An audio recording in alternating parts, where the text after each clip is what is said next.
Private ബസ്സുകാരൻ ഇടത്തൂടെയും വലത്തൂടെയൊക്കെ കയറുന്ന കലാപരിപാടി അവസാനിപ്പിച്ചു. മത്സരോട്ടം കുറഞ്ഞു. അനാവശ്യമായ ഹോണടികൾ പല സൗണ്ടിലാണ് അടിക്കുന്നത്. പല പാട്ടുകളൊക്കെയാണ് വരുന്നത് ഹോൺ അടിക്കുമ്പോഴേ. അതെല്ലാം അവസാനിപ്പിച്ചിട്ടുണ്ട്. അപ്പം നിയമം വേണ്ട പോലെ നടപ്പിലാക്കിയാൽ അത് നടക്കും. 15 വണ്ടി മിന്നൽ പണി മുഴക്കിടക്കി നമ്മൾ വേറെ 15 വണ്ടി ഇറക്കി. പ്രൈവറ്റ് ബസ് മര്യാദയ്ക്ക് ഓടും, ഒരു കുഴപ്പമില്ല. നിങ്ങൾ മര്യാദയ്ക്ക് തന്ന സമയത്തിന് സ്പീഡ് കുറച്ച് മര്യാദയ്ക്ക് ഓടിയാൽ നാട്ടുകാർക്കും ജീവിക്കാം, നിങ്ങൾക്കും ജീവിക്കാം. നിങ്ങളൊരു കാര്യം എല്ലാവരും ശ്രദ്ധിക്കേണ്ടത്, മാധ്യമങ്ങളും ജനങ്ങളും ശ്രദ്ധിക്കണം. മോട്ടോർ വാഹന വകുപ്പ് എടുക്കുന്ന നിലപാടുകളിൽ ശക്തമായ ജനപിന്തുണയുണ്ട്.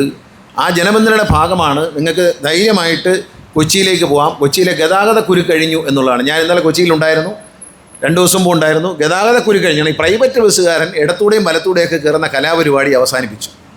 കാരണം മോട്ടോർ വെഹിക്കിൾ ഉദ്യോഗസ്ഥന്മാരെ ഭയന്നാണ് ജീവിക്കുന്നത്. അതെന്നെ വേണം, നിയമം നടപ്പിലാക്കേണ്ടവരെ ഒരല്പം ഭയം വേണം.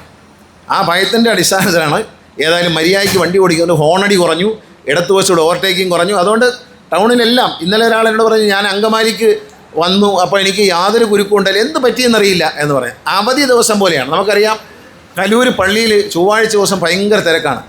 ആ ദിവസം അതിലെ കടന്നു പോകാൻ പറ്റത്തില്ല. കഴിഞ്ഞ ദിവസം ഞാൻ അതിലെ കടന്നുപോയി, ഒരു കുഴപ്പമില്ലായിരുന്നു. കാരണം പ്രൈവറ്റ് ബസ്സുകാർ ഇടത്തൂടെ കയറും വലത്തൂടെ കയറും, എങ്ങനെ പോകുമെന്ന് പറയാൻ ഒരു കയറക്കമില്ല.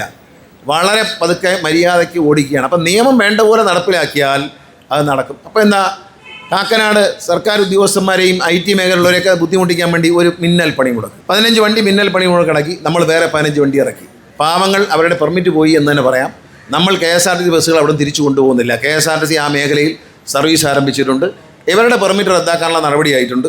ഇവരെ പെർമിറ്റ് അങ്ങ് റദ്ദാക്കും. അതുപോലെ കുന്നംകുളം തൃശ്ശൂർ റൂട്ടിൽ മരണപ്പാച്ചിലാണ്. കുന്നംകുളം, തൃശ്ശൂർ, ഗുരുവായൂർ, കേച്ചേരി ആ ഭാഗത്ത് മരണപ്പാച്ചിലായിരുന്നു. ഇന്ന് ഞാൻ അവിടുത്തെ മോട്ടോർ വെഹിക്കിൾ ഉദ്യോഗസ്ഥനായിട്ട് ഇപ്പോൾ സംസാരിച്ചതേ ഉള്ളൂ. വളരെ കർശനമായി അവർ നടപടി എടുത്തിരിക്കുന്നു. മത്സര ഓട്ടം കുറഞ്ഞിരിക്കുകയാണ്. മത്സരോട്ടം കുറഞ്ഞു. അനാവശ്യമായ ഹോണടികൾ പല സൗണ്ടിലാണ് അടിക്കുന്നത്. പല പാട്ടുകളൊക്കെയാണ് വരുന്നത് ഹോൺ അടിക്കുമ്പോഴേ. അതെല്ലാം അവസാനിപ്പിച്ചിട്ടുണ്ട്. വളരെ മനുഷ്യൻ്റെ ചെവിക്ക് അസ്വസ്ഥത ഉണ്ടാക്കുന്ന തരത്തിലുള്ള ഹോണുകളൊക്കെ അടിച്ചിട്ടുള്ള ശല്യം ചെയ്യക്കം അവസാനിച്ചിട്ടുണ്ട്. ഇന്നിപ്പോൾ ഞാൻ ചോദിച്ചപ്പോൾ അവിടെ വളരെ അച്ചടക്കത്തോടെയാണ് വണ്ടി ഓടിക്കുന്നതാണ് പറഞ്ഞത്. പ്രൈവറ്റ് ബസ് മര്യാദയ്ക്ക് ഓടും, ഒരു കുഴപ്പമില്ല. നിങ്ങൾ മര്യാദയ്ക്ക് തന്ന സമയത്തിന് സ്പീഡ് കുറച്ച് മര്യാദയ്ക്ക് ഓടിയാൽ നാട്ടുകാർക്കും ജീവിക്കാം, നിങ്ങൾക്കും ജീവിക്കാം. നാട്ടുകാരെ ജീവിക്കാൻ സമ്മതിക്കാതെ അവരെ പുറത്തുകൂടെ ഇങ്ങനെ ഓടിച്ച് കയറ്റുന്ന പരി. ഇപ്പോൾ അടുത്ത കോട്ടയമാണ് നോട്ടമിട്ടിരിക്കുന്നത്. അവിടെ കഴിഞ്ഞ ദിവസം ഒരാൾ പുറത്തുകൂടെ വണ്ടി കയറ്റിക്കൊണ്ട് പോകുന്നുണ്ട്.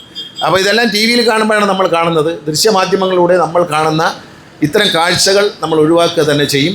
കാസർഗോഡ് മുതൽ കണ്ണൂർ മുതൽ തൃശ്ശൂർ വരെയും കർശനമായ നിയന്ത്രണമാണ്. മത്സര ഓട്ടം ഒരു കാരണവശാലും അനുവദിക്കില്ല പ്രൈവറ്റ് ബസ്സിൻ്റെ. KSRTCയോട് മത്സരിക്കേണ്ട ഒന്നും വേണ്ട. മത്സരിച്ചോടിയാൽ സമരം ചെയ്താൽ അവിടെ KSRTC എത്തും. എറണാകുളത്ത് സമരം ചെയ്തു, അവിടെ ഇപ്പോൾ KSRTC ഓടുകയാണ്. ആ KSRTC ബസ്സുകൾ പിൻവലിക്കുന്നില്ല. കാരണം നിങ്ങൾ കണ്ടു കാണും, 24 ചാനലിൽ ഒരു രഹസ്യം ചോർന്നു വന്നിട്ടുണ്ട്. അവർ ഒരു ഓഡിയോ, അതായത് ബസ് ഉടമകൾ തമ്മിൽ പറയണം, നമ്മൾ സമരം ചെയ്ത് സർക്കാരിനെ ഞെരുക്കത്തിലാക്കണം. ഞെരുക്കത്തിലാക്കുമ്പോൾ നമുക്കടിച്ച ഫൈനൊക്കെ തിരിച്ചു കൊടുക്കും. എല്ലാം തിരിച്ചു തന്ന് സറണ്ടർ ചെയ്യും. അത് വേറെ ആളെ അന്വേഷിച്ചാൽ മതി. സർക്കാരിനെ അക്കാര്യത്തിന് കിട്ടില്ല.